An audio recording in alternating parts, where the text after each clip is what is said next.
आपने एक बात बोली कि गोल्ड में आपने इन्वेस्टमेंट मेजर पोर्शन गोल्ड के अंदर है, नहीं मेजर नहीं है, वो एक कुछ सिग्निफिकेंट पोर्शन है। बट उसके अंदर बात हो आप, ये फिजिकल गोल्ड होता है या फिर ई गोल्ड? गोल्ड हुआ मेरे पास। तो आप फिजिकल गोल्ड कोई खरीदता है, जैसे मैं आज ही खरीदा, मैंने फिजिकल गोल्ड खरीदा, तो उसमें मेरे को 20% तो चार्ज देना पड़ता है सर्विस, ऐसा आप सोचते हो ना सर, तो उसके क्या मेरे पापा का तो काम ही ज्वेलरी का था। हाँ, बट अगर आज मैं तो एक नॉर्मल बच्चा हूँ कि मेरे को खरीदना है गोल्ड, See, 10 लाख का खरीदूंगा, मेरे को 20% देना होगा। अपनी तो वाइफ को खुश हो दो, ठीक है, 20% आप ऐसा सोचते हो, मैं आपको समझाता हूँ। मेरी मेजर गोल्ड की इन्वेस्टमेंट होंगी 30,000 के रेट। जब शादी का टाइम था तभी मतलब सारी ज्वेलरी आई या जो भी आया शादी हुई, तो 30-35 हज़ार के भाव का हमारा रेट है। आज वो डबल हो गया, ठीक है, डबल से ऊपर हो गया, ठीक है। राइट। अब एग्जाम्पल देता हूँ, तो मैं क्या करता हूँ, कभी भी मुझे कोई गोल्ड की ज्वेलरी पसंद आती है, कभी भी मैं कभी नहीं सोचता, ओके, वो 20% आपका मान लेता, 3% का जीएसटी है। मैं थोड़ी सी डिजाइनर ज्वेलरी खरीदता हूँ तो मान लो 10-15-20% उस पर मेकिंग भी लगता है, ऐसा नहीं है। और हमेशा बिल में खरीदता हूँ, मतलब कभी कोई कैश ट्रांजेक्शन नहीं होती। उससे फायदा क्या होता है कि मेरे पास ऑन पेपर सब कुछ है, ठीक है। अब पॉइंट क्या है, इंपॉर्टेंट क्या बनता है, जब वो गोल्ड आज मैंने खरीद लिया, अब मैंने 30,000 पे 20% एक्स्ट्रा दिया, ठीक है, यही है राइट। तो मेरे को 36,000 रुपये का रेट पड़ा। मेरे दिमाग में क्लियर हो गया, मेरा रेट ही 37,000 है, मेरा रेट ही 37,000 है। वो तो हो गई गोल्ड ज्वेलरी की बात। तो ज्वेलरी में क्या होता है कि उसे आप यूज करते हो, लोग कहते हैं लॉकर में रखते हो, अभी लॉकर में तुम रखते हो, मैं तो पहनता हूँ, ठीक है। मेरी बीवी फंक्शन में जाती है तो शौक से पहनती है, ठीक है। मेरी मम्मी जाएंगी तो शौक से पहनती है, हमें कोई प्रॉब्लम नहीं है। हम ऐसे गलियों में पहन के गोल्ड तो घूमते नहीं है, ठीक है। आपको पता है एंड टू एंड डेस्टिनेशन क्या है, तो गोल्ड की सेफ्टी की बात जरूर होती है। तो पॉइंट क्या है कि आई वेयर द गोल्ड। आप कपड़ा खरीदते हो, ठीक है, आपने ये ब्लेजर खरीदा, जीन्स खरीदा, ये भी सस्ता नहीं आता, कुछ भी सस्ता नहीं आता, है ना?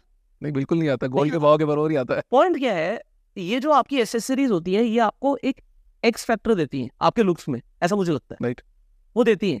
अगर एक लड़की ने एक अच्छा सा लहंगा पहना और उसका गला खाली है तो अच्छा नहीं लगता, तो पहन लेना, मैं 20% दे रहा हूँ, कोई दिक्कत नहीं है। मेरा एसेट जुड़ रहा है, मेरे दिमाग में बिल्कुल क्लियर है, मैंने बस 20% ऊपर पे गोल्ड खरीदा है, तो 2 साल की रिटर्न गई मेरी, 2 साल की रिटर्न गई, 1.5 साल की रिटर्न नहीं गई, कोई प्रॉब्लम नहीं। गोल्ड कभी भी नुकसान नहीं देगा जाता, ये मेरे पापा ने, दादा ने, परदादा ने सिखाया, नुकसान नहीं देके जाएगा बेटा, तू जिस मर्जी भाव पे ले ले, गोल्ड नुकसान नहीं देके जाएगा, तू जिस मर्जी भाव पे ले। कि real statement is a good investment, आपने बोला है, बट आने वाले कम से कम 50 सालों में सारा लैंड गवर्नमेंट एक्वायर कर लेगी और आपको रेंट पे रहना पड़ेगा, ऐसा स्टेटमेंट है।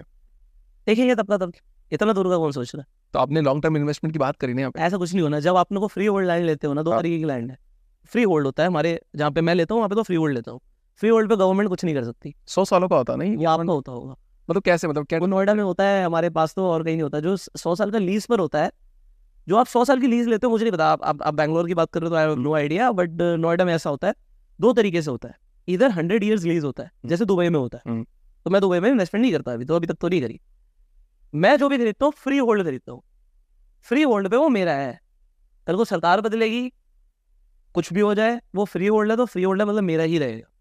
Always by free hold. मैं तो फ्री होल्ड खरीद। तो ये कई टर्म्स लिखी होती है क्या कहीं पे? आपने शायद रियल एस्टेट में ज्यादा इन्वेस्टिंग नहीं करी, बट अगर आप करोगे तो आपको समझ आएगा। फ्री होल्ड तो क्लियर है, फ्री होल्ड। मैं कभी लेते ही नहीं लीज वाला लैंड। मेरे को बीच में कोई स्कूल आएगी, स्कूल ले लो, वो 100 ईयर्स का लीज है, उसमें 5 साल हो गए, 95 ईयर्स का अभी भी बाकी है, नहीं खरीदना भाई। फ्री होल्ड है तो दे, फ्री होल्ड ले। नहीं, जब अपन कोई भी प्रॉपर्टी बाई करते हैं, फ्री होल्ड पूछ लो ना, डीलर से पूछ लो, फ्री होल्ड होना चाहिए। आप कौन सा एरिया ले रहे हो, इंडिया में कई तरीके के एरियाज हैं, तो आपको चेक करना पड़ेगा कि फ्री होल्ड लैंड कहाँ पर है। मैं सिर्फ फ्री होल्ड में इंटरेस्टेड हूँ कि वो आज आप खरीद रहे हो, आपका हो गया और आपकी आने वाली जनरेशन का हो गया। वो कोई लीज वाला कोई काम नहीं करते, 100 साल की लीज है, वो वाला काम मैं नहीं करता। ओके, सो इसमें रजिस्ट्रेशन कॉस्ट भी बहुत इन्वॉल्व रहती है। हाँ, 7% है मेरे नाम पे तो। तो ये काफी बड़ा अमाउंट होता है जो हमको गवर्नमेंट को पे करना होता है। हाँ ठीक है, गवर्नमेंट भी तो कमाई यार, देश के इतने बढ़िया इंफ्रास्ट्रक्चर बना रहे हैं, रोड बना रहे हैं, तो उसके बारे में नहीं सोचने का। आपको ये सोचना है 7% सस्ता खरीदने के बारे में सोचो, 10% सस्ता खरीदने के बारे में सोचो, तो सोचो कि सस्ता ही मिल गया। आप समझ रहे हैं मेरी बात को? मैं समझ पा रहा हूँ। अगर प्रॉपर्टी 10 करोड़ की है तो आप ये सोचो 8 की मिल गई, 20% सस्ती मिल गई, आप दे देंगे 7% एक्स्ट्रा, कोई दिक्कत नहीं। हाँ, मतलब चीज़ ऐसी होनी चाहिए। देखो, मेरे को ऐसी चीज़ें पसंद है। रियल एस्टेट में लिक्विडिटी सबसे कम होती है। अगर आज मैं अपनी कोई भी रियल एस्टेट बेचने जाऊंगा तो ग्राहक ढूंढने में टाइम लगेगा, बट फिर भी मुझे ऐसी चीज़ खरीदनी है। मैं कोई खेत नहीं खरीद रहा हूँ दूर दूर जाके कि कल को यहाँ पर एयरपोर्ट आएगा, कल को साला यहाँ पर ये आएगा, यहाँ पे मॉल बनेगा, कल का तुम देखो, जब बन जाएगा तब आके मैं खरीद लूंगा। ठीक है, उतने टाइम में उस पैसे का मैं भी तो कुछ यूज कर रहा हूँ, बेवकूफ थोड़ी हूँ। तुम सोच रहे हो तुम्हारा 4 गुना हो गया, हम आते आते बैठे हैं क्या? इतना डबल ट्रिपल हम भी करते हैं यार, कुछ तो हम भी कर रहे हैं ना पैसे का, कंपाउंडिंग तो हमारी भी चल रही है। But your real estate should be FMCG, fast movable होना चाहिए। मेन रोड पर है, बैंग ऑन लोकेशन है, जल्दी बिकेगा। सो रियल एस्टेट में सिर्फ एक ही रूल है मेरे को, और कोई रूल ही नहीं है, लोकेशन लोकेशन लोकेशन। महंगा खरीद लेंगे बट आज जिस रेट पे ले रहा हूँ कम से कम उस रेट पे तो कल बिक जानी चाहिए। राइट। ऐसा नहीं करने का कि आज खरीदा और कल तो सोचने यार कौन खरीदेगा हमारा, हमने रियल एस्टेट में फिर तो तुमने पैसा फंसा ली। राइट। गोल्ड खरीदा, आज खरीद लिया, कल बिक जाएगा, बिक जाएगा, 1 घंटे बाद बिक जाएगा ना। हाँ। बिक जाएगा ना, बस वही खरीदने कि अगर रियल एस्टेट खरीदना है तो ऐसा खरीदना है कि यार इसे अगर मैंने नहीं खरीदा तो कोई 100 बंदा खरीद लेगा इसे। तो अब जैसे मान लो कि कोई बंदा है जिसको आने वाले 10 साल में 10 करोड़ कमाने हैं, 10 करोड़, क्या वो ऐसा कोई गोल ले सकता है कि 10 करोड़ मैं इसके थ्रू कमा सकता हूँ, और क्या जर्नी रहेगी उसकी? पहले दिन कितना कैपिटल है?